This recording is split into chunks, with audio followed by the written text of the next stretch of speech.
Chandrayangutta police station పరిధిలో దారుణ హత్య కలకలం సృష్టించింది. 30 సంవత్సరాల షకీర్ అనే యువకుడిని స్నేహితుడే కత్తితో అతి దారుణంగా హతమార్చాడు. కేసు నమోదు చేసుకున్న పోలీసులు దర్యాప్తు చేస్తున్నారు.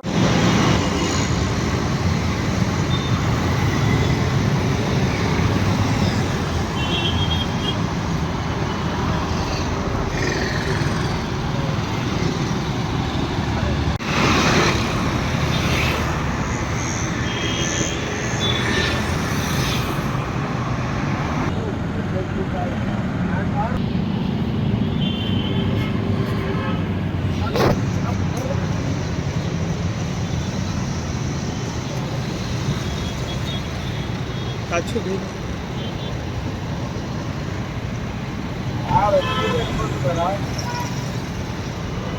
Nadu.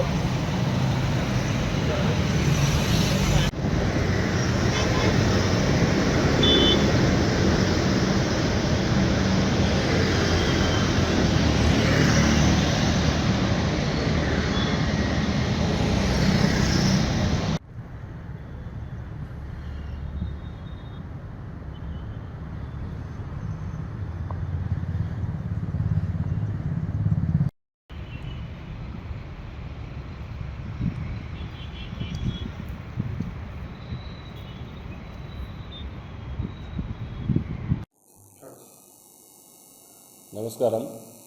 ఈరోజు ఉదయం 6-6:30 మధ్యలో చంద్రయాన్గుట్ట పోలీస్ స్టేషన్ పరిధిలో గల డిఎల్ఆర్ఎల్ పక్కన కాంపౌండ్ వాల్ పక్కన మెయిన్ రోడ్డు మీద బాలాపూర్ నుంచి వెళ్ళి చంద్రయాన్గుట్ట వైపు బ్యాటరీ లోడ్తో వస్తున్న మహేంద్ర టెంపో వాహనాన్ని అడ్డగించి కళ్ళలో కారం చల్లి అడ్డగించి ఆ డ్రైవర్ సీట్లో ఉన్న మొహమ్మద్ షాకిర్, తండ్రి పేరు అష్ఫాక్, 30 సంవత్సరాల ఆటో డ్రైవర్గా పనిచేస్తాడు. అమన్ నగర్ తలాపట్టలో ఉండే అతను హత్య చేయడం జరిగింది. ఈ హత్య వెనుక గల కారణాలు, చేసిన వాళ్ళు ఎవరు, వాళ్ళ మధ్యలో ఏ విధమైన వివాదాలు ఉన్నాయి, వాటన్నిటి మీద కేసు నమోదు చేసుకొని చంద్రయాన్గుట్ట ఇన్స్పెక్టర్ దర్యాప్తు చేస్తున్నారు. మేము పర్యవేక్షిస్తున్నాం.